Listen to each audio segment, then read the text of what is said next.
In the vast landscape of spiritual thought, Buddhism presents one of the most paradoxical and intellectually challenging perspectives on the mystery of rebirth.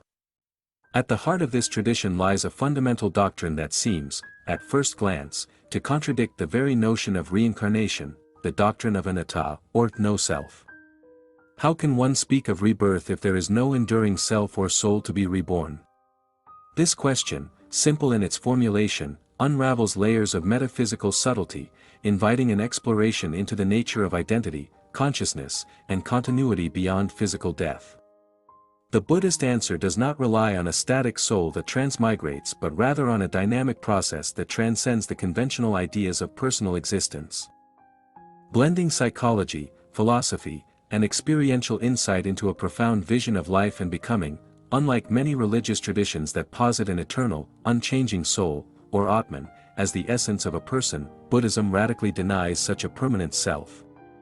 The Buddha's teachings emphasize that what we call I, or me, is a composite of ever-changing elements, form, sensation, perception, mental formations, and consciousness, that arise and cease in an endless flux.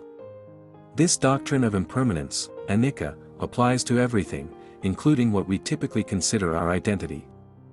The self is a convenient label for a constantly shifting process, not a fixed entity. This insight is not merely philosophical but aimed at liberating beings from suffering by dissolving attachment to the illusion of a permanent I. Which leads to craving, fear, and delusion, yet Buddhism unequivocally asserts that the cycle of birth, death, and rebirth, samsara, continues as long as ignorance and craving persist. The paradox lies in how rebirth can occur without a soul to migrate. The answer is found in the principle of dependent origination, pratitya samutpada, which explains that all phenomena arise in dependence on causes and conditions. Death does not extinguish a soul, because there is none to extinguish, rather, it ends one causal continuum, which triggers the arising of another. This process is likened to a flame passing from one candle to another, not the same flame, but a continuation caused by the previous one. The conditions created by one's karma, the accumulated ethical consequences of actions, act as the fuel for this process, giving rise to a new existence. The continuity from one life to another is thus not a transfer of a self but a causal connection, a flow of energy and influence shaped by intention, action, and consciousness. Consciousness itself is not a singular, unchanging substance but a stream of moments, each conditioned by the previous, flowing seamlessly into the next life. This stream of consciousness carries karmic imprints, much like waves following one another in the ocean, each dependent on what came before but never identical to it. Therefore, rebirth is neither a reincarnation of a soul nor a random event but a natural unfolding of cause and effect within this ongoing process. This subtle conceptualization challenges common intuitions about personal identity. We tend to think of ourselves as discrete, bounded beings with continuous inner essences.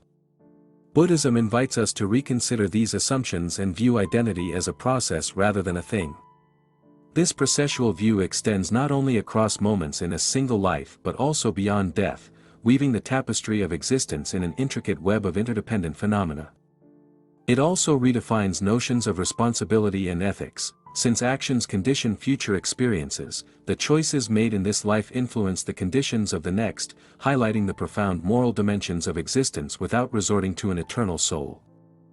Philosophically, this poses fascinating questions about what it means to be and to continue. If no enduring self exists, what then is reborn? The Buddha's teaching suggests that it is not a who, but a what, a process, a causal nexus, a pattern of tendencies and potentials. This perspective aligns intriguingly with modern scientific and philosophical views that emphasize relationality, processes, and systems rather than isolated substances. It resonates with certain interpretations in cognitive science that see the mind as an emergent property of complex, transient interactions rather than a fixed entity. Experientially, many meditators report direct insights into the fluidity and impermanence of the self. Witnessing the arising and passing away of thoughts, emotions, and sensations. These insights are said to dissolve attachment and open the door to liberation from suffering.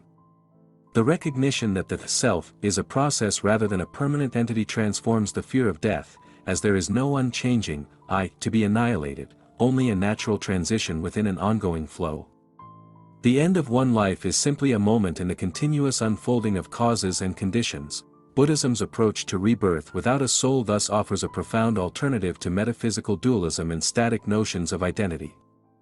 It suggests that life is a river of causes and effects, consciousness is a stream of moments. And what persists beyond death is not a thing but a dynamic continuum shaped by karma. This teaching balances mystery with a practical ethical framework, encouraging self-awareness, compassion, and liberation through understanding the impermanent and interdependent nature of existence. In the final analysis, Buddhism invites us to embrace the paradox of rebirth without a soul as a profound teaching on the nature of reality, selfhood, and liberation. It challenges us to look beyond surface appearances and to engage deeply with the processes that shape our existence. In doing so, it opens a space for a transformative understanding of life and death, not as beginnings and endings of an immutable self, but as moments in an eternal dance of cause, condition, and consciousness.